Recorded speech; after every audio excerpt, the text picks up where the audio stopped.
세상의 모든 축구 이야기 풋볼 살롱입니다. 오늘은 축구 승무패 57회차 라리가 세리에 A 14경기 독식 분석 및 최종픽 공유로 인사를 드립니다.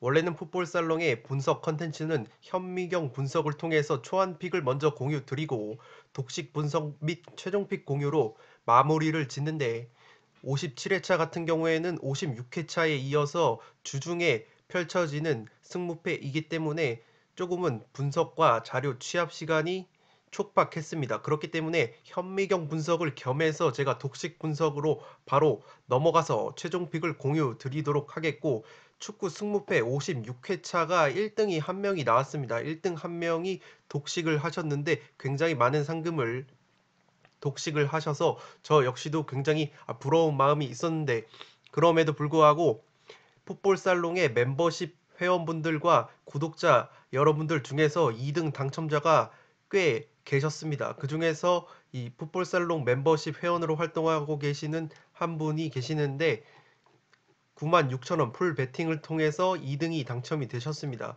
제 기억으로는 2등 당첨자 역시 전국에서 78명 정도만 나왔던 걸로 기억을 하는데, 최근에 풋볼살롱 멤버십을 통해서 굉장히 내공이 상당하신 분들이 합류를 해 주셨고, 풋볼살롱 멤버십 전용 카페를 통해서 굉장히 활발하게 정보를 교류를 하고 있습니다. 그렇기 때문에 풋볼살롱 멤버십에 관한 문의가 굉장히 많이 들어오고 있고, 풋볼살롱의 멤버십과 관련해서는 제가 동영상을 따로 촬영을 해 두었기 때문에 지금 보시는 화면 위로 올라가는 이 풋볼살롱 멤버십 채널 설명 영상을 통해서 상세하게 한번 살펴보신 뒤에 풋볼살롱 멤버십으로 합류를 해 주시면 풋볼살롱 채널에 크나큰 도움이 될 뿐만 아니라 축구 승무패 적중에 있어서 다양한 정보, 양질의 컨텐츠를 추가적으로 받아보실 수 있습니다. 그렇기 때문에 시간이 되시는 분들은 풋볼살롱 멤버십 설명 영상을 한번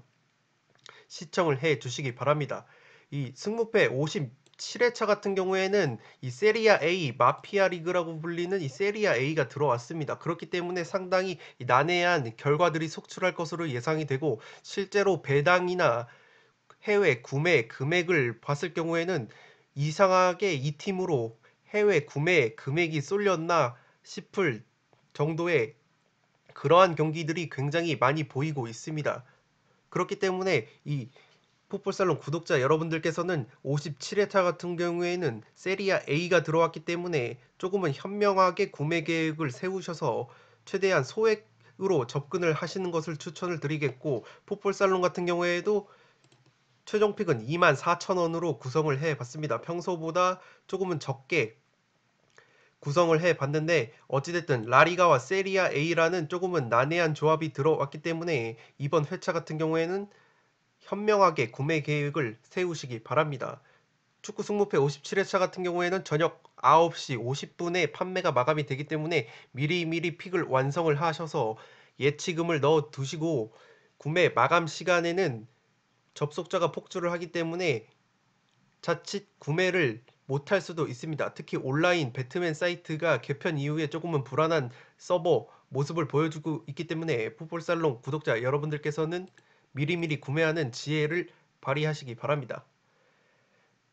지금 보시는 이 분석 자료가 제가 현미경 분석과 독식 분석에서 활용하는 자료들인데, 최근에 업그레이드를 좀 했습니다. 이 살롱 코멘트를 제가 추가를 해서 유튜브 영상이, 풋볼살롱 유튜브 컨텐츠가 굉장히 상세하고 다양한 인사이트와 전술적인 내용을 다뤄 드리기 때문에 컨텐츠의 길이가 상당히 길죠. 그렇기 때문에 이 시간적인 여유가 없으신 분들이 계십니다. 그렇기 때문에 이 분석 자료 파일만 보면 유튜브 분석 영상까지 어느 정도 소화를 한 느낌이 들도록 제가 하나하나 경기 코멘트를 추가를 했습니다. 그렇기 때문에 이 해당 분석 자료 파일 같은 경우에는 제가 멤버십 회원분들에게 네이버 카페를 통해서 공유를 해드리고 있습니다. 유튜브 업로드 이전에 먼저 분석 자료를 이 파일을 업로드를 해드리기 때문에 시간적인 세이브를 원하시는 분들은 풋볼살롱 멤버십으로 합류를 하시면 유튜브 동영상 업로드 이전에 풋볼살롱의 최종픽 이미지와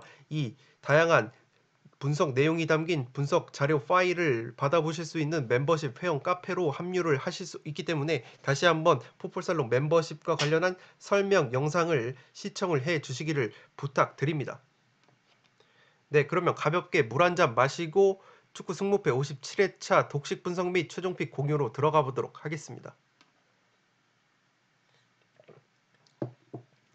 이 독식 분석 같은 경우에는 제가 항상 1부와 2부로 현미경 분석을 진행을 해 드리기 때문에 현미경 분석을 건너뛰었기 때문에 오늘도 1부와 2부로 최대한 빠르게 나눠서 진행을 해보도록 하겠습니다. 네, 1번 경기는 발렌시아 대 세비야의 경기인데 저는 최종 픽으로 승무, 투폴을 잡으면서 발렌시아 쪽을 한번 믿어보겠습니다. 어쨌든 이 배당적인 측면에서 봤을 때 세비야 쪽이 굉장히 정배당을 받았는데 이 세비야가 지난 56회차에서 바야돌리드와 맞붙었었는데 그 경기가 무승부로 부러졌었죠. 세비야 같은 경우가 지난 회차 같은 경우에는 해외 구매 금액이 80% 이상이 몰렸었는데 기본적으로 유럽권에서는 이 구단의 이름값을 조금은 중시하는 경향이 있습니다. 대표적으로 최근에 셀타비고 같은 경우가 상승세를 탔었는데 셀타비고가 상승세를 타기 전에도 셀타비고라는 어떤 홈에서의 셀타비고를 굉장히 좋아하는 경향이 있기 때문에 그러한 성향과 이름값을 따라서 구매를 하는 경우가 많은 것 같습니다. 이 세비야 같은 경우에도 항상 구매 금액이 높을 정도로 굉장히 이 이름값이 상당한 팀인데 어쨌든 지난 어제 같은 경우에는 세비야 쪽으로 구매 금액이 왕창 몰렸었는데 오늘 기준으로는 그래도 발렌시아 쪽으로 구매 금액이 조금은 분산이 되고 있습니다. 그만큼 이 발렌시아와 세비야의 경기가 굉장히 팽팽한 경기가 나올 것으로 예측을 하고 있기 때문에 구독자 여러분들께서도 해외 구매 금액 비율이나 배당적인 측면도 조금은 살펴보시기를 권해드립니다. 일단 발렌시아 같은 경우에는 올 시즌 홈과 원정을 따져봤을 때 홈 구장인 메스타야에서 굉장히 그래도 좋은 모습을 보여주고 있습니다. 2승 3무 2패를 거두고 있는데 직전 바르셀로나 원정에서 무승부를 거뒀기 때문에 이 발렌시아 사이드를 보시는 분들이 굉장히 늘어났을 겁니다. 이 바르셀로나 원정에서 비기긴 했지만 굉장히 퀄리티 있는 역습 한 방으로 바르셀로나를 괴롭혔는데 운이 좋았다면 골 결정력이 좋았다면 발렌시아가 승리까지도 거둬 볼 수 있지 않았을까 싶습니다. 발렌시아 같은 경우에는 득점 패턴을 보시면 이 오픈 플레이 상황에서는 8골밖에 넣지 못했지만 세트피스와 이 페널티킥으로 굉장히 많은 골을 넣고 있고 실점 패턴으로는 오픈 플레이 상황에서 13골을 실점했고 세트피스 공격도 좋지만 반대로 세트피스 수비도 약한 것이 발렌시아입니다. 또한 발렌시아가 올 시즌 21골을 넣고 있는데 발렌시아의 이 최다 득점 구간이 후반 71분부터 80분에 5골을 넣고 있습니다. 또한 전반 31분부터 40분까지는 4골을 넣고 있는데 이 구간이 발렌시아가 굉장히 강력한 구간이라고 볼 수 있는데 세비야 같은 경우에는 해당 발렌시아가 화력이 살아나는 이 71분부터 80분과 31분부터 40분 사이에 한 골씩밖에 실점을 하지 않았습니다. 기본적으로 세비야가 올 시즌 공격력은 좋지 않지만 수비력은 굉장히 좋다는 점에서 발렌시아가 세비야의 골문을 쉽게 열 수 있을지는 조금은 의문이 드는 경기입니다. 그렇기 때문에 발렌시아가 최다 득점 구간에서 이 세비야가 굉장히 좋은 수비력을 보여주고 있다는 점을 참고를 해 주시면 되겠고 발렌시아는 실점 또한 많습니다. 실점 또한 많은데 이 최다 실점 구간이 전반 11분부터 20분인 만큼 전반전에 굉장히 수비 집중력이 떨어지는 것이 발렌시아라고 보시면 되겠는데 이 세비야 같은 경우에는 올 시즌 수비력은 좋은데 득점이 굉장히 안 좋습니다. 세비야가 지금 올 시즌 득점 순위를 보시면 굉장히 실점보다 최다 득점에서 무려 14골밖에 넣지 못해서 뒤에서 8위를 기록을 할 정도로 세비야의 이름값에 비해서는 공격력이 굉장히 떨어지는 모습을 보여주고 있고 반대로 이 세비야는 최소 실점 3등을 달리고 있기 때문에 수비가 굉장히 세다고 보시면 되겠습니다. 그렇기 때문에 이 세비야가 이 발렌시아가 가장 취약한 시간이라고 할 수 있는 전반 11분부터 20분에 단 한 골도 넣고 있지 못하다는 점에서 세비야 역시 발렌시아의 특히 홈 발렌시아의 수비진을 뚫어내기에는 조금은 힘들어 보이지 않나 싶습니다. 발렌시아의 부상자로는 최근에 이 막시 고메즈 선수와 게데스 선수 등이 굉장히 좋은 폼을 보여주고 있는 가운데 지난 경기에서 호세 가야 선수까지 부상에서 돌아오면서 굉장히 퀄리티 있는 역습을 보여줬고 이 주전 오른쪽 측면 자원인 무사 선수가 빠지는 것은 발렌시아가 자랑하는 선수비 후 역습에 조금은 제동이 걸릴 것으로 보입니다. 이 세비야 같은 경우에는 이 홈과 원정에서 굉장히 밸런스 있는 경기력과 성적을 보여주고 있습니다. 이 정확하게 3승 1무 2패도 동일한 것도 신기하지만 이 경기당 득점력과 실점 역시 똑같습니다. 1.17골, 실점은 0.83골로 거의 데칼코마니 마냥 똑같고 무실점 경기도 홈과 원정에서 두 차례를 할 정도로 홈과 원정에서 기복이 없는 경기력을 보여주고 있는데 문제는 세비야 같은 경우에는 제가 말씀드렸던 것처럼 수비력은 굉장히 좋고 세비야가 최소 실점 3등을 달리고 있을 만큼 수비력은 굉장히 좋은데 이 득점이 터지지 않는 것, 득점 순위는 뒤에서 8등을 달리고 있을 정도로 세비야의 이름값에 비해서는 득점력이 굉장히 좋지 않다는 것을 참고를 해 주시기 바랍니다. 세비야 쪽에 부상자로는 무니르 엘 하다디 백업 공격 자원인 무니르 선수가 나오지 못하고 지난 시즌의 주전이었던 바칠리크 골키퍼가 올 시즌에는 야신 보누 골키퍼에게 주전 자리를 내줬는데 이 바칠리크 골키퍼 역시 부상으로 나올 수 없습니다. 그러한 점에서 양팀 모두 전력 누수가 그렇게 크다고는 볼 수 없고 종합을 해보자면 제가 살롱 코멘트를 추가했다고 말씀을 드렸습니다. 풋볼 살롱의 견해는 지난 바르셀로나전에서 게데스, 고메즈 그리고 호세 가야를 축으로 한 퀄리티 있는 역습을 보여준 발렌시아가 굉장히 홈에서 전통적으로 강한 모습을 보여주고 있기 때문에 홈에서도 조금은 좋은 경기를 펼칠 수 있을 것으로 보입니다. 제가 발렌시아 사이드를 조금은 보는 이유는 이 발렌시아 같은 경우에는 점유율 축구보다는 선수비 후 역습의 강점이 있습니다. 그런데 세비야 같은 경우에는 이 다름 아닌 발렌시아가 지난 경기에서 라리가 평균 점유율 1등 팀인 바르셀로나를 상대로 굉장히 선수비 후 역습으로 좋은 경기를 펼쳤는데 이 바르셀로나 다음으로 점유율이 높은 팀이 바로 세비야입니다. 그렇기 때문에 이 세비야 역시 라리가에서 점유율을 많이 가져가는 팀이라는 점에서 구조적으로 발렌시아가 자신들이 선호하는 선수비 후 역습 전술을 감행하기에 상당히 용이한 전술 상성이 펼쳐질 것으로 보입니다. 그렇기 때문에 기본적으로 홈 구장인 메스타야에서 강한 모습을 보이는 발렌시아이고 세비야가 올 시즌 빈곤한 득점력을 보여주고 있다고 제가 말씀을 드렸죠. 그렇기 때문에 이 발렌시아의 골문을 쉽게 열 수 있을지는 조금은 의문이 듭니다. 다만 세비야가 올 시즌 수비력이 굉장히 좋다는 점, 특히 홈과 원정에서 굉장히 데칼코마니 마냥 밸런스 있는 경기력을 보여주고 있고 실점이 평균 한 골도 되지 않는 짠물 수비를 원정에서도 보여주고 있기 때문에 발렌시아 역시 이 발렌시아가 바르셀로나를 상대로는 두 골을 넣었지만 제가 생각했을 때는 올 시즌 바르셀로나의 수비력보다 세비야의 수비력이 훨씬 좋다고 보여집니다. 그렇기 때문에 발렌시아 역시 세비야의 골문을 여는 데는 어려움을 겪을 것으로 보입니다. 그렇기 때문에 이 경기는 무승부를 베이스로 단통을 잡아보실만 하고 이 투포를 저처럼 투포를 잡으실 경우에는 저 같은 경우에는 그래도 이 구조적으로 세비야 역시 점유율을 굉장히 많이 가져가는 팀이라는 점에서 지난 바르셀로나전처럼 이 발렌시아가 자신들이 추구하는 선수비 후 역습 전술, 특히 바르셀로나전에서 굉장히 좋은 모습을 보여줬던 게데스, 고메즈, 가야를 축으로 한 역습 한 방을 보여준다면 충분히 발렌시아가 승리까지도 가져갈 수 있는 경기이지 않을까 싶습니다. 그렇기 때문에 1번 경기는 승무 투폴로 가보도록 하겠습니다.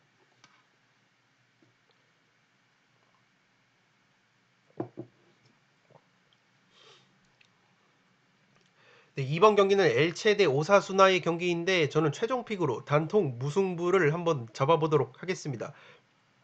제가 원래 분석을 하면서 경기력적인 측면에서는 이 엘체 쪽이 맞지 않나 싶었습니다. 그도 그럴 것이 지난 56회차 1번 경기로 들어왔던 이 아틀레티코 마드리드 대 엘체의 경기에서 경기를 직접 보신 분들은 알겠지만 스코어가 1대3으로 엘체가 패배를 하긴 했는데 굉장히 아틀레티코를 몰아세웠습니다. 특히 이 좌우 측면에 제가 항상 엘체를 말씀을 드릴 때 좌우 측면에 피델과 호산을 축으로 한 측면 공격 그리고 최전방에 루카스 보에라고 하는 공격수가 있는데 그 삼각편대가 그래도 굉장히 좋은 모습을 보여준다고 말씀을 드렸는데 이 아틀레티코 마드리드전에서도 보예 선수가 만회골을 터뜨리면서 굉장히 아틀레티코를 궁지로 몰아 넣었었는데 이 디에고 코스타 선수가 조금은 오버하는 연기가 괜찮죠. 그렇기 때문에 코스타 선수가 부상에서 돌아온 이 아틀레티코 마드리드가 코스타 선수가 직접 얻어낸 페널티킥을 자신이 성공을 시키면서 3대1로 조금은 스코어에 비해서는 내용적으로는 힘겨운 승리를 가져갔습니다. 그렇기 때문에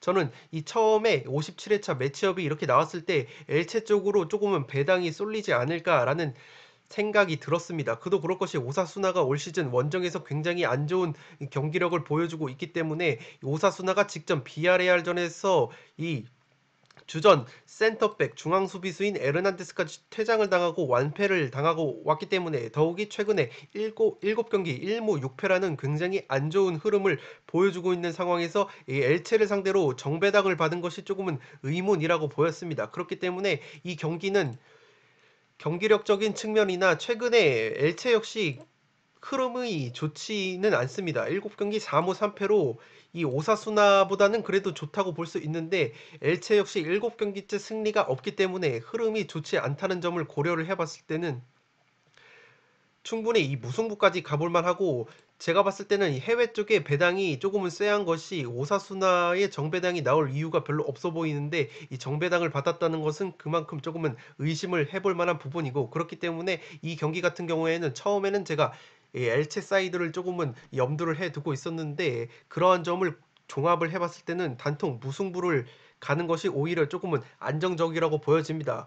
제가 이 단통 무승부로 가는 것이 오히려 안전하다고 판단하는 것은 기본적으로 양 팀이 굉장히 공격력이 좋지 않습니다. 이 엘체 같은 경우에는 홈과 원정을 비교해 봤을 때 오히려 원정에서 더 좋은 성적과 화력을 보여주고 홈에서는 성적도 좋지 않은데 이 경기당 평균 한 골도 되지 못하는 이 빈공을 보여주고 있습니다. 그렇기 때문에 이 엘체가 홈에서 또다시 이 빈공을 보여준다면 제 아무리 오사수나가 실점이 많고 이 수비력이 좋지 않은 팀이라고 할지라도 엘체가 오사수나의 수비진을 뚫어내기에는 조금은 이 역부족일 수도 있다고 생각이 됐습니다. 엘체 같은 경우에는 올 시즌 리그 10골밖에 넣지 못했는데 이 10골 중 4골 40%에 해당하는 이 골이 전반 31분부터 40분에 터졌는데 이 문제는 오사수나가 총 올 시즌 21골이나 허용한 이 실점이 굉장히 많은 팀인데 이 오사수나가 실점이 많은 팀임에도 불구하고 엘체가 굉장히 강한 전반 31분부터 이 40분에는 한 골도 실점하지 않은 것이 조금은 눈에 들어왔습니다. 그렇기 때문에 이 엘체가 강한 구간인 전반 31분부터 40분에 이 오사수나의 수비 집중력이 굉장히 높다고 보시면 되겠고 반대로 이 엘체 같은 경우에는 그래도 승격팀임에도 불구하고 꾸역꾸역 성적을 내는 이유는 실점이 14골밖에 없습니다. 그렇기 때문에 수비력이 조금은 기본적으로 괜찮다고 보여지고 엘체의 취약 시간대가 51분 후반 51분부터 60분 후반 초중반인데 문제는 오사수나 역시 지금 득점력이 굉장히 좋지 않은데 올 시즌 11골밖에 넣지 못했는데 심지어는 엘체가 가장 약한 시간인 후반 51분부터 60분에 한 골도 넣지 못했습니다. 그렇기 때문에 정리를 해드리자면 양 팀 모두 득점력이 빈곤한 팀인데 양 팀의 취약 시간대에 단 한 골도 넣지 못하고 있다는 점에서 굉장히 이 경기는 득점이 터지지 않는 빈공 속 헛심 공방이 일어날 가능성이 높아 보입니다. 그렇기 때문에 제가 단통 무승부를 보는 이유도 있고 오사수나 같은 경우에는 제가 말씀드렸던 것처럼 원정에서 굉장히 안 좋은 성적을 거두고 있을 뿐만 아니라 실점 또한 굉장히 많은 21골로 엘체보다도 안 좋은 수비력을 보여주고 있는데 득점 같은 경우에는 엘체보다 딱 한 골밖에 더 넣지 못했습니다. 그렇기 때문에 공격도 쓰레기인데 수비력은 엘체보다 더 쓰레기라고 보시면 되겠습니다.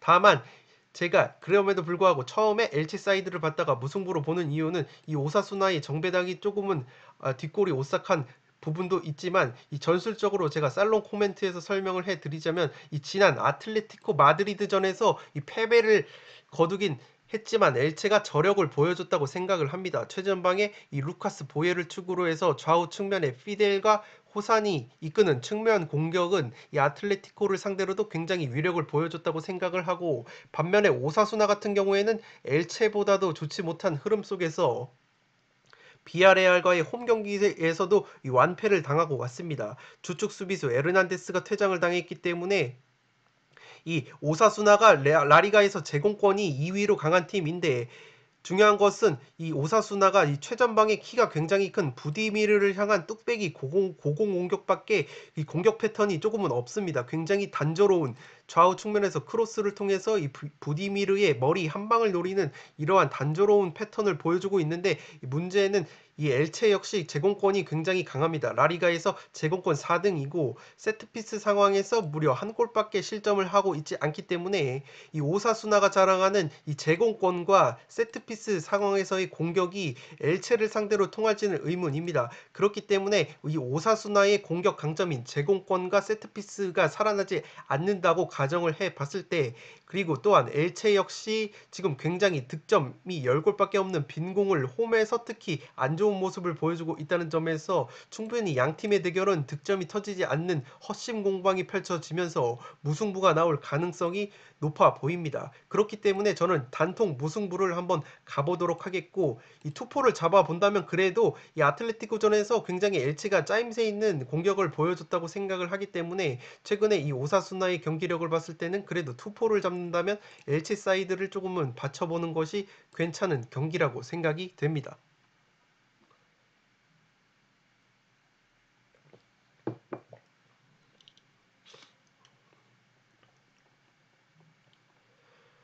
네, 3번 경기는 크로토네 대 파르마의 경기이고 세리아 A 경기입니다. 이 경기 역시 지금 해외 구매율이 조금은 이상하게 나오고 있죠. 크로토네 쪽으로 해외 구매율이 몰리고 있는데 이것이야말로 약간 마피아 형님들의 어떤 이 의도가 숨어 있는 것이지 않나 개인적으로 생각이 됩니다. 크로토네 같은 경우에는 이 승격팀인데 최근에 첫 승을 거뒀습니다.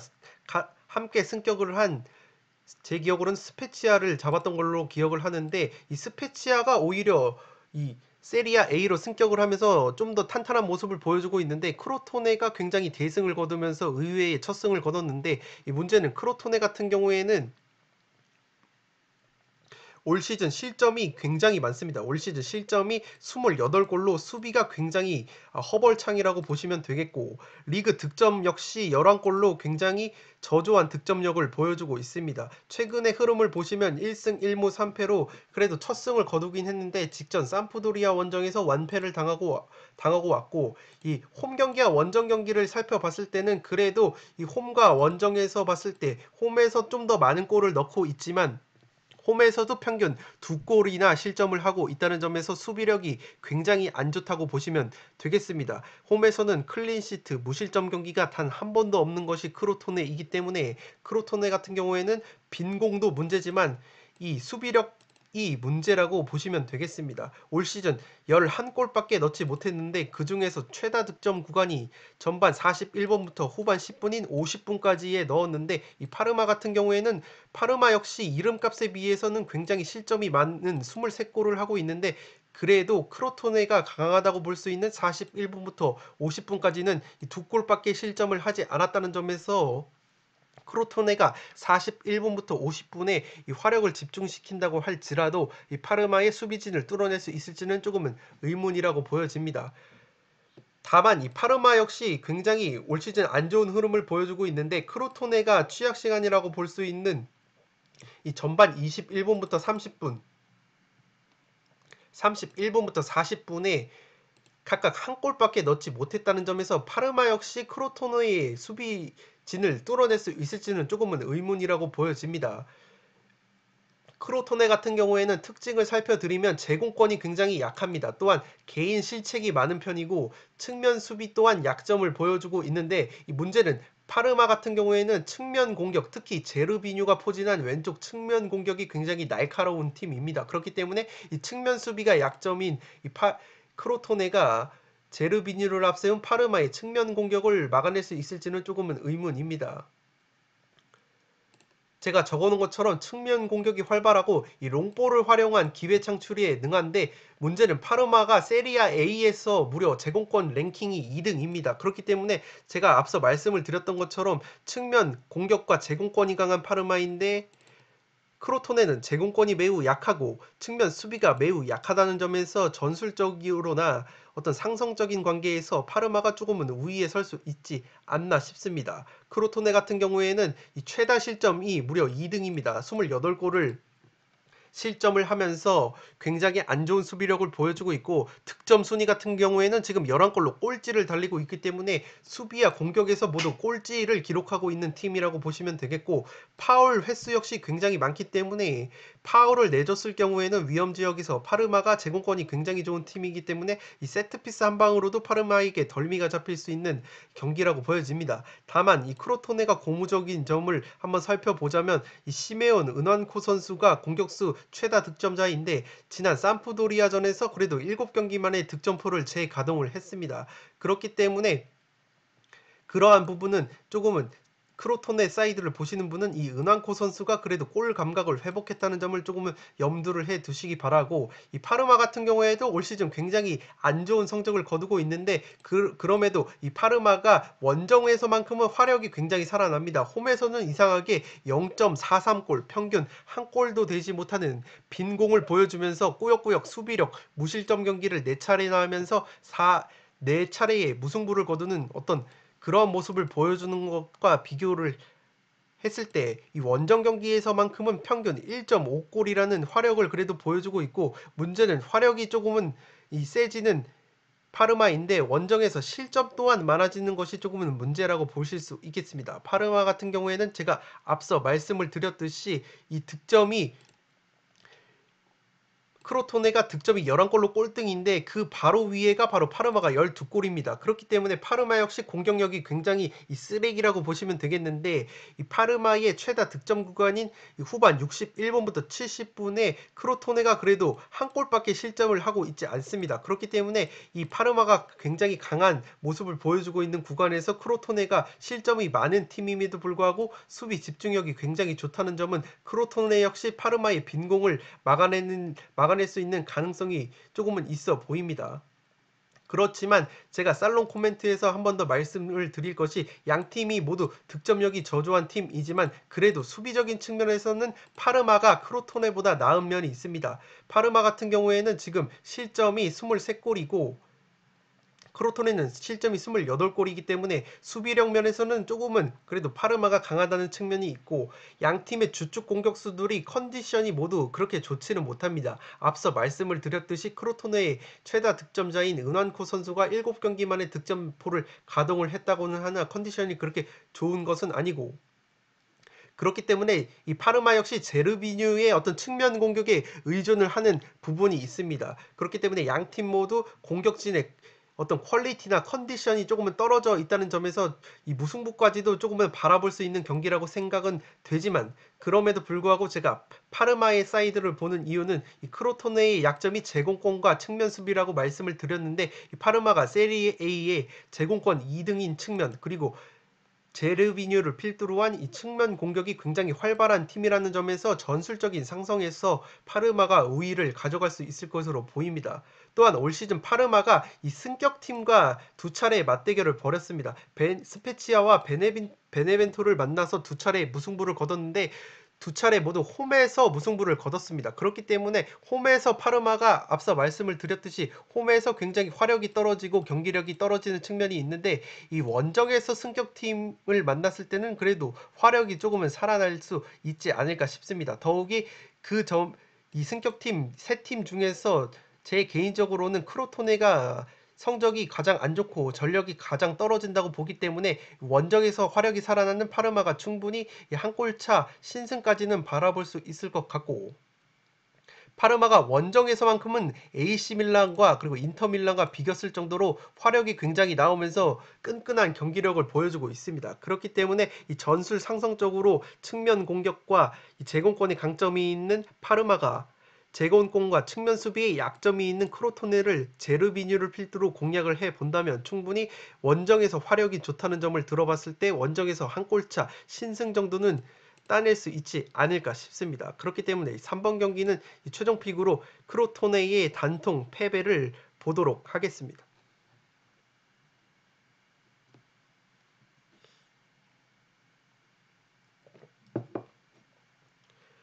네, 4번 경기는 우에스카 대 레반테의 경기인데 저는 최종 픽으로 우에스카의 단통 패배를 보도록 하겠습니다. 이 경기 역시 처음에 배당이 나왔을 때 우에스카의 정배당이 나와서 조금은 개인적으로 의아했습니다.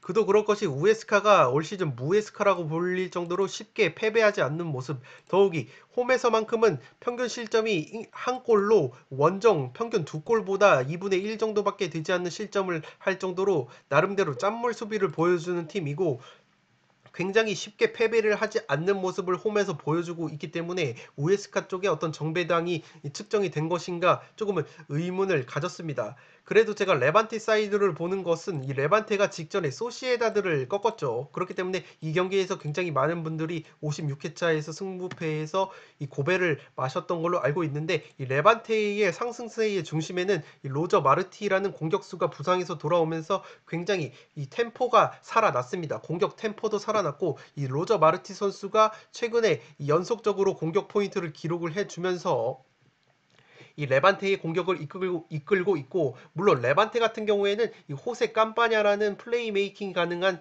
이 선수가 지금 부상 중에 있는데, 이 캄파냐 선수 말고도 주장이자 골잡이인 모랄레스 선수와 함께 루벤 로치나라는 플레이메이킹이 가능한 미드필드 자원이 있기 때문에 충분히 캄파냐 선수의 공백 속에서 더 좋은 성적을 거두고 있습니다. 최근 5경기 3승 1무 1패로 굉장히 좋은 성적을 거두고 있는데, 이 문제는 레반테가 홈에서는 굉장히 2승 3무 1패로 다부진 모습을 보여주는 것과 비교를 했을 때 원정에서는 1승 2무 4패로 굉장히 저조한 성적을 보여주고 있습니다. 또한 무실점 경기가 단 한 차례도 없을 만큼 원정에서는 수비도 흔들리는 모습을 보여주고 있어서 이 정배당이 우에스카 쪽에 책정이 된 것은 아무래도 레반테가 원정에서 안 좋은 모습을 보여주고 있고, 올 시즌 우에스카가 홈에서와 원정에서 끈끈한 모습, 쉽게 지지 않는 모습을 보여준다는 점에서 이 배당이 그렇게 쏠린 것으로 보이는데, 그래도 저는 이 레반테의 최근 경기력이 굉장히 물이 올랐다고 생각이 되어지고, 점유율 축구와 로테이션을 활발하게 활용하는 레반테가 체력적인 면에서도 굉장히 조금은 우세할 것으로 보입니다. 레반테의 경기를 보신 분들은 알겠지만 교체 카드를 굉장히 적극적으로 활용을 하면서 이 체력 안배를 신경을 쓰는 모습이고, 반대로 이 우에스카 같은 경우에는 제가 적어놓은 것처럼 로테이션을 잘 가져가지 않습니다. 베스트 11이 굉장히 고정적인 팀이기 때문에 제 아무리 우에스카가 홈 경기를 치른다고 할지라도 로테이션을 활발하게 활용을 하는 레반테를 상대로 체력적으로 완전히 우위를 가져가기에는 조금은 힘들다고 보여집니다. 또한 우에스카 같은 경우에는 지금 라리가에서 최다 실점 2위를 달리고 있을 정도로 실점이 굉장히 많고, 득점 면에서도 지금 뒤에서 3등을 달릴 정도로 득점 또한 좋지 않습니다. 그렇기 때문에 수비와 공격 모두가 약점이라고 보시면 되겠고, 이 우에스카 쪽에 지금 전력 누수가 조금은 있습니다. 주전 오른쪽 측면 수비수인 마페오 선수가 부상으로 빠지고 백업 공격 자원인 라미레즈 선수까지 불투명한 상황입니다. 또한 주전 공격형 미드필더인 가르시아 선수까지 지금 햄스트링으로 불투명한 상황이기 때문에 제 아무리 레반테가 캄파냐 선수가 부상으로 빠진다고 할지라도 지금 우에스카 쪽에 전력 누수가 더 심하다고 보여지고, 앞서 말씀을 드렸던 것처럼 로테이션을 잘 돌리지 않는 상황에서 이러한 핵심 선수들이 부상으로 빠지는 것은 우에스카 쪽이 조금은 전력 누수가 더 심하다고 보여지고, 레반테 같은 경우에는 지금 캄파냐 선수와 더불어서 주전 중앙 수비수인 포스티고 선수가 햄스트링 부상으로 불투명하다는 것은 레반테 역시 전력 누수가 있지만,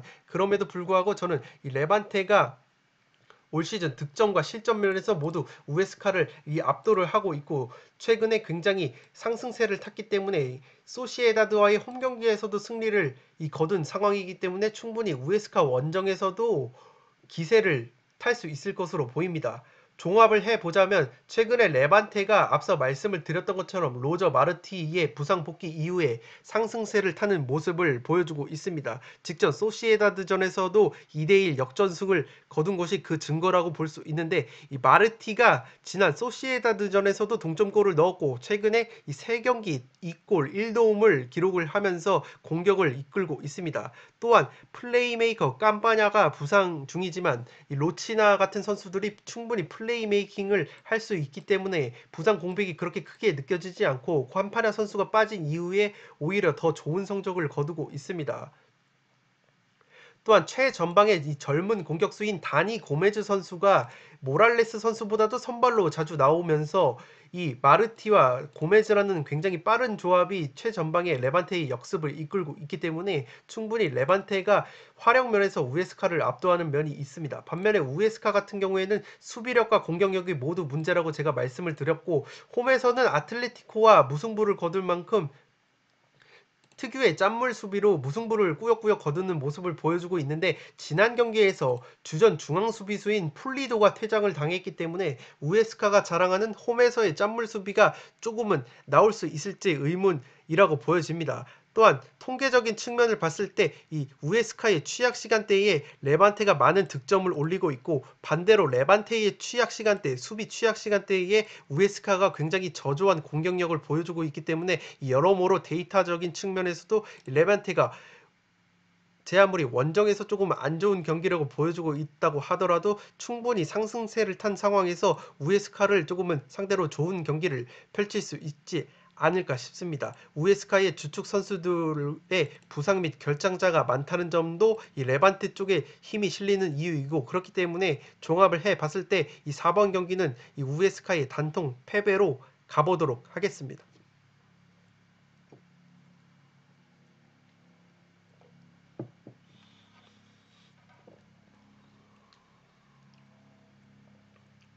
네, 5번 경기는 소시에다드 대 아틀레티코 마드리드의 경기인데, 이 경기는 제가 봤을 때 승무패 모두 결과가 나올 수 있기 때문에 저는 24,000원 픽에서 올 막힌 경기로 이 5번 경기를 택해 봤습니다. 그도 그럴 것이 소시에다드가 최근에 굉장히 안 좋은 흐름을 보여주고 있었는데, 이 6연무, 무려 6연속 무승부 뒤에 2연패라는 굉장히 안 좋은 하락세를 보여주고 있습니다. 그 중심에는 이 주축 공격 자원들인 오야르사발과 다비드 실바의 결장이 굉장히 뼈 아픈데, 제가 오늘 오전에 취합한 현지 언론의 보도에 따르면 지금 오야르사발과 실바가 모두 복귀했다는 현지 기사가 있습니다. 그렇기 때문에 만약에 오야르사발과 실바가 모두 복귀를 할 경우에는 저는 충분히 소시에다드가 아틀레티코를 상대로도 좋은 경기를 펼칠 수 있을 것이라고 보여집니다. 제가 항상 말씀을 드리듯이 이 소시에다드 같은 경우에는 4-1-4-1 포메이션을 쓰면서 최전방에 이삭이라는 피지컬이 좋은 공격수가 포진을 하는데, 문제는 이 이삭 공격수가 득점력이 그렇게 좋은 편은 아닌데, 이삭의 득점력이 떨어지는 이유는 조금은 전술적인 측면이 있는데, 이삭이라는 공격수가 이삭 줍기를 하는 유형이 아니라 최전방에서 굉장히 왕성한 움직임을 가져가고 공간을 창출해 주는 능력을 보여주고 있습니다. 이삭이 최전방에서 공격을 통해서 공간을 창출을 해주면 이 4-1-4-1의 이 4에 해당하는 미드필더인 오야르사발, 포르투, 실바, 야누자이 같은 이선 자원들이 오히려 이삭이 창출해내온 공간을 침투를 하면서 오히려 이 미드필더진들이 득점을 하는 구조가 이 소시에다드라고 보시면 되겠는데, 최근에 안 좋았던 흐름이 이 오야르사발과 다비드 실바, 특히 또 야누자이까지 이탈을 하면서 원래는 이선에서 득점을 해줘야 될 선수들이 없어지면서 이 최전방의 이삭 선수가 득점까지 책임져 줘야 하는 이중고를 겪었습니다. 그렇기 때문에 이 소시에다드의 약점이 오야르사발과 실바가 빠진 이 공격 전력 누수였는데, 현지 언론의 보도에 따르면 오야르사발과 실바의 복귀 가능성이 있다고 합니다. 그렇기 때문에 지금 오야르사발과 실바가 돌아온다면 소시에다드가 최근에 8경기째 승리가 없는 흐름 속에서 충분히 승리까지 조금 잡아내면서 반등을 할 수 있을 것이라고 보여집니다. 아틀레티코 마드리드 같은 경우에는 기본적으로 홈과 원정에서 굉장히 안정적인 수비력, 특히 원정에서도 평균 0.6골밖에 되지 않는 이 수비력을 자랑하는 팀이기 때문에, 소시에다드가 제 아무리 오야르사발과 실바가 돌아온다고 할지라도 충분히 원정에서 무승부까지는 거둘 수 있는 충분한 저력이 있는 수비력이 있다고 보여집니다. 그렇기 때문에 저는 만약에 제가 단통 사이드를 볼 경우에는 단통을 하나 잡으려면 무승부를 잡아볼 것 같고, 이 아틀레티코 마드리드가 이 핵심 플레이메이커인 주앙 펠릭스 선수가 지난 엘체전에서 조금 부상을 당했습니다. 그렇기 때문에 이 아틀레티코 마드리드의 펠릭스 선수가 나오지 못한다면 이 전력 누수가 조금은 심할 것으로 보여지고, 그렇기 때문에 이 종합을 해봤을 때 이 최근 주축 공격진인 오야르사발과 실바, 야누자이가 부상을 당하면서 하락세에 빠졌던 소시에다드인데 제가 말씀을 드렸던 것처럼 이러한 전술적인 구조적인 측면에서 이 핵심 선수들이 빠져서 공격 작업에 어려움을 겪고 있다고 말씀을 드렸습니다. 그렇기 때문에 8경기 무승 침체에 빠졌지만 제가 오늘 오전에 취합한 자료로는 오야르사발과 실바 모두 훈련에 복귀를 했고 충분히 출전이 가능할 수도 있다고는 기사를 봤기 때문에 만약에 이 오야르사발과 다비드 실바가 아틀레티코전에 출격을 한다면 충분히 이 소시에다드가 좋은 경기를 펼칠 수 있을 것이라고 보여지고 반면에 아틀레티코 같은 경우에는 지난 엘체전에서 이 불안한 면이 있었지만 주축 공격수 수아레즈 선수가 멀티골을 넣으면서 백업 자원인 그리고 디에고 코스타까지 돌아왔기 때문에 충분히 공격진의 퀄리티가 나쁘지 않습니다. 또한 수비력은 역시 원정에서도 짠물 수비를 보여주고 있다는 점에서 소시에다드가 최근에 주춤하는 모습에서 제 아무리 오야르사발과 다비드 실바가 복귀를 한다고 할지라도 부상 복귀 이후이기 때문에 굉장히 좋았던 폼을 빨리 회복을 할 수 있을지는 의문이라는 점에서 충분히 아틀레티코 마드리드의 짠물 수비가 또다시 작동을 할 가능성이 높아 보입니다. 그렇기 때문에 이 단통 사이드를 잡으려면 무승부까지 조금은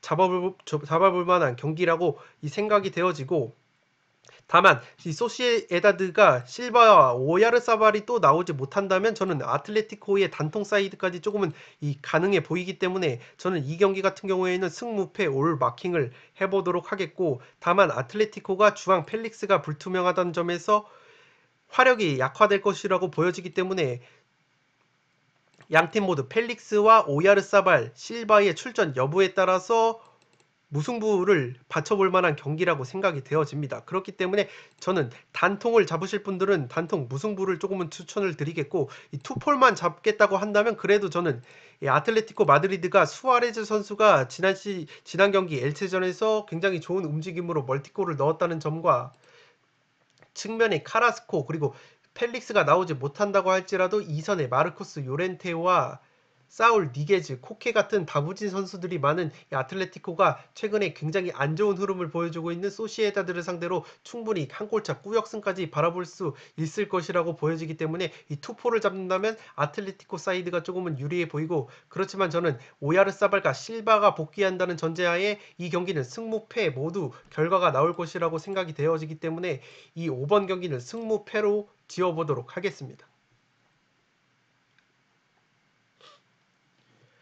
네, 6번 경기는 비아레알과 빌바오의 경기인데 저는 최종 픽으로 비아레알의 단통 승리를 보도록 하겠습니다. 제가 이 비아레알의 단통 승리를 보는 이유는 홈에서 굉장히 비아레알이 극강의 모습을 보여주고 있기 때문인데 이 4승 3무 0패로 패배가 없는 흐름 속에서 실점도 평균 한 골도 되지 않는 짠물 수비를 보여주고 있습니다. 이게 비아레알 같은 경우가 최근에 이 공격진 특히 파코 알카세르의 부상 이후에 굉장히 골 결정력에서 문제를 겪었었고 무승부가 많은 흐름을 보여줬었는데 이 알카세르 선수가 부상에서 나오지 못하는 상황에서 직전 오사수나 원정에서 이 에이스라고 볼 수 있는 모레노 선수가 2골을 넣으면서 골 감각을 회복을 했습니다. 또한 이 알카세르 선수의 백업 자원이라고 볼 수 있는 이 니뇨 선수까지 마수거리 골을 터뜨리면서 이 모레노와 니뇨가 살아났다는 점은 비아레알이 충분히 홈에서 좋은 경기를 펼칠 수 있는 이 모습이라고 생각이 됩니다.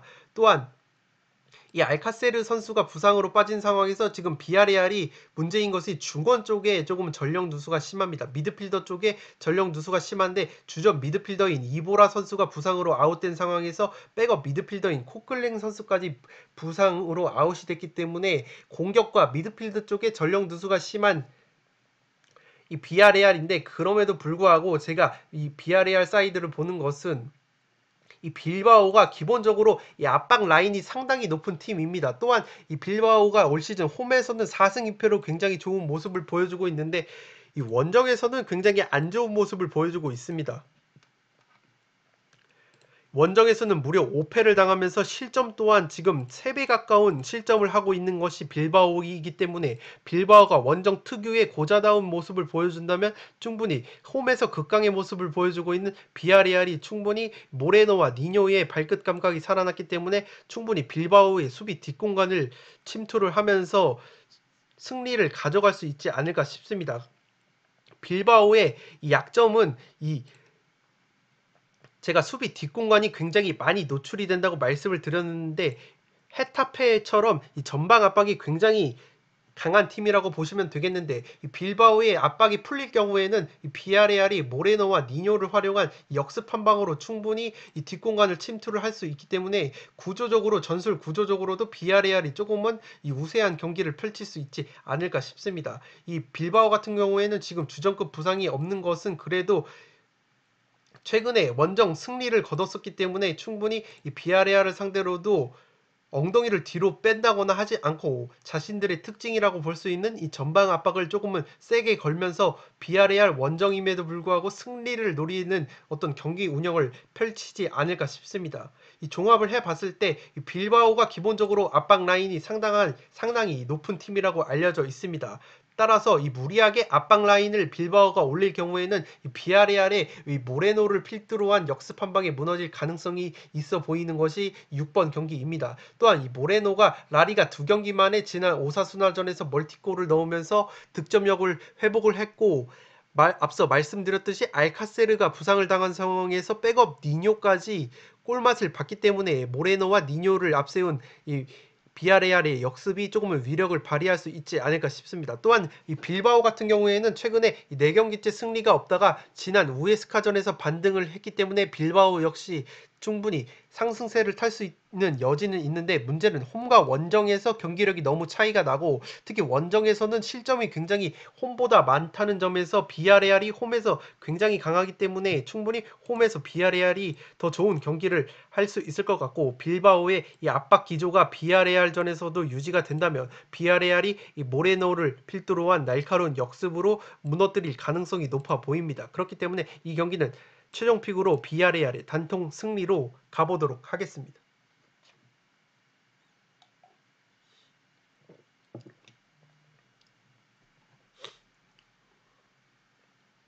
네, 1부 마지막 경기는 7번 경기 헤타페 대 셀타비고의 경기인데 개인적으로 이 경기가 라리가 경기 중에서는 머리가 아팠던 경기입니다. 그도 그럴 것이 헤타페가 셀타비고에 조금 상대 전적면에서 천적다운 모습을 보여주고 있고 직전 경기에서 모처럼 카디스 원정에서 2대0 승리를 거뒀습니다. 제가 헤타페를 말씀을 드리면서 항상 약점으로 꼽는 것이 헤타페가 굉장히 이 전방 압박을 세게 하면서 역동적인 축구, 많이 뜨는 축구를 하는데 올 시즌에는 그러한 이 압박 축구가 효율성이 굉장히 떨어졌습니다. 압박은 굉장히 잘하는데 문제는 최전방에 앙헬과 마타가 투톱을 서는데 이 앙헬과 마타가 굉장히 컨디션이 좋지 않은 모습을 보여주면서 골 결정력이 살아나지 않았습니다. 그렇기 때문에 이 헤타페 같은 경우에는 이 쿠초 에르난데스라는 선수를 굉장히 적지 않은 이적료를 주고 데리고 왔는데 이 쿠초 에르난데스 선수도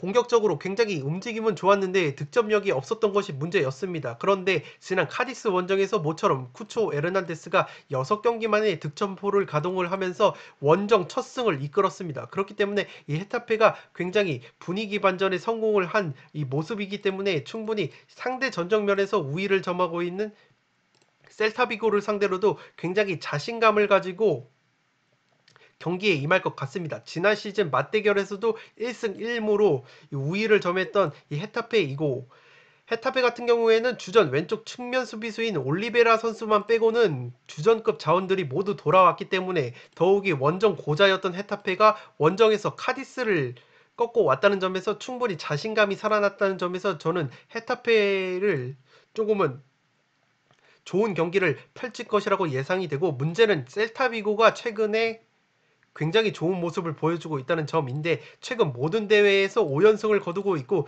그 중심에는 제가 항상 말씀을 드리듯이 셀타비고 같은 경우가 감독이 교체가 되면서 반등에 성공을 했습니다. 감독이 이 남미 출신의 명장 쿠데트 감독인데 이 쿠데트 감독이 남미 출신이다 보니까 굉장히 역동적이고 이 공격적인 축구를 구사를 하는데 기본적으로 포메이션이 4-1-3-2라고 하는 공격적인 포메이션을 들고 나오면서 최전방에 이아고 아스파스라는 이 걸출한 공격수를 필두로 한 역습과 오픈플레이 상황에서 굉장히 많은 골을 만들어내면서 라리가에서는 무려 4연승을 질주를 하고 있습니다.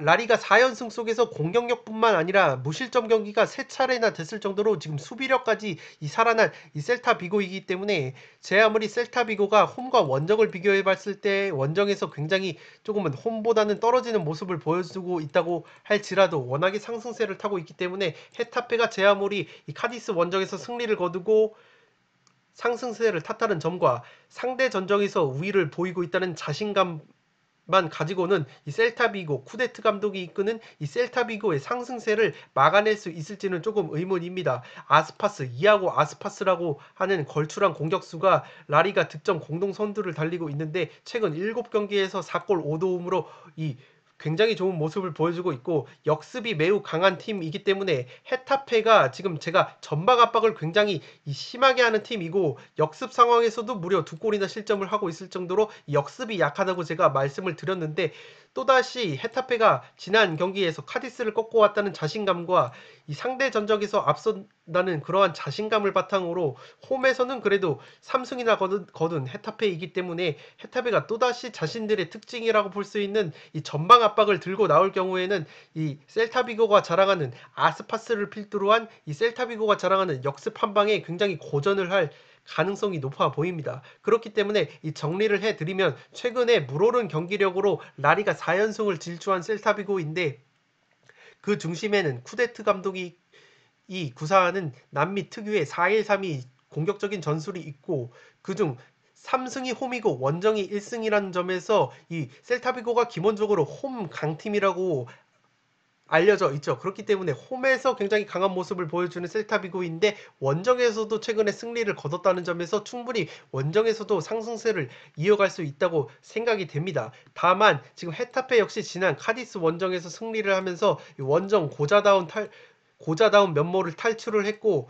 전술 상승상으로 봤을 때는 전방 압박을 강하게 거는 헤타페를 상대로 역습이 날카로운 셀타비고가 우세해 보이는데 최근에 셀타비고가 그래도 4연승까지 거둔 상황에서 5연승까지 특히 원정에서 조금은 전통적으로 안 좋은 모습을 거두는 이 셀타비고가 5연승까지 거둘 수 있을까라는 조금은 의심이 있습니다. 그렇기 때문에 이 헤타페가 이 전통적으로 셀타비고전에서 강한 모습을 보여왔고 헤타페 역시 지난 경기에서 쿠초 에르난데스가 골맛을 보면서 분위기 반전에 성공을 하면서 원정 첫 승을 수확을 했기 때문에 기본적으로 홈에서 조금은 강한 모습을 보이는 헤타페가 쉽게 무너지지는 않을 것 같습니다. 그렇기 때문에 저는 이 타이밍에서 셀타비고의 연승이 조금은 무너질 타이밍이라고 보여지고 그렇지만 이 셀타비고가 굉장히 좋은 이 흐름 속에서 전술 상승상으로 조금은 압도를 하는 모습 헤타페의 수비 뒷공간이 많이 열리고 셀타비고는 역습이 강하다는 측면에서 전술적인 측면에서 우위가 있기 때문에